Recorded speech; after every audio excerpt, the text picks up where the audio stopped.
Beauty parlour जाके, beauty parlour जाके बेतिया में सिंगार कैलस ब्यूटी पार्लर जाके रे लौरिया नंदनगढ़ पर फोटो खिंचवलस आके रे लौरिया नंदनगढ़ पर सेल्फी लिहलस मुस्का के रे लौरिया नंदनगढ़ पर बेतिया में सिंगार कैलस ब्यूटी पार्लर जाके रे लौरिया नंदनगढ़ पर फोटो खिंचवलस आके रे लौरिया नंदनगढ़ पर सेल्फी लिहलस मुस्का के रे लौरिया नंदनगढ़ पर।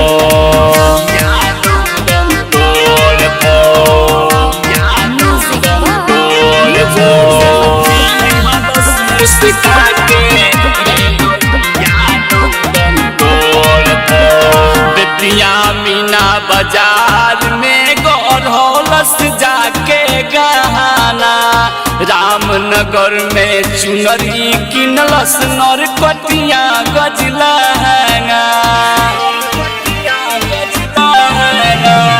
बेतिया मीना बाजार में गौरहलस जाके गहना, रामनगर में चुनरी किनलस नरकटिया गजलहंगा।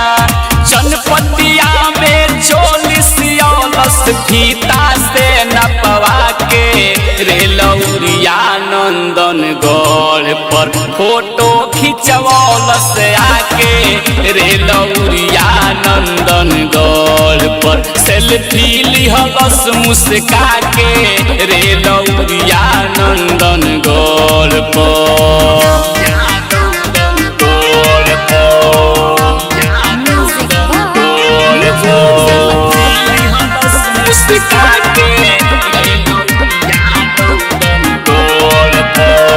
जोगापटी डुमरी नवलपुर मच्छर गावा, थोड़ी भी हारावा अमोलवा गावाना।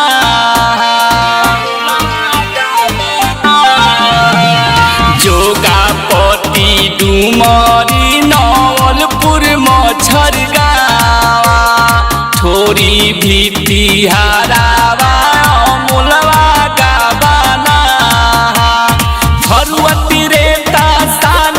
घुमलस चोली में बम लुकवा के रे लौरिया नंदनगढ़ पर फोटो खिंचवलस आके रे लौरिया नंदनगढ़ पर सेल्फी लेहलस मुस्का के रे लौरिया नंदनगढ़ पर। Recording studio Bettiah.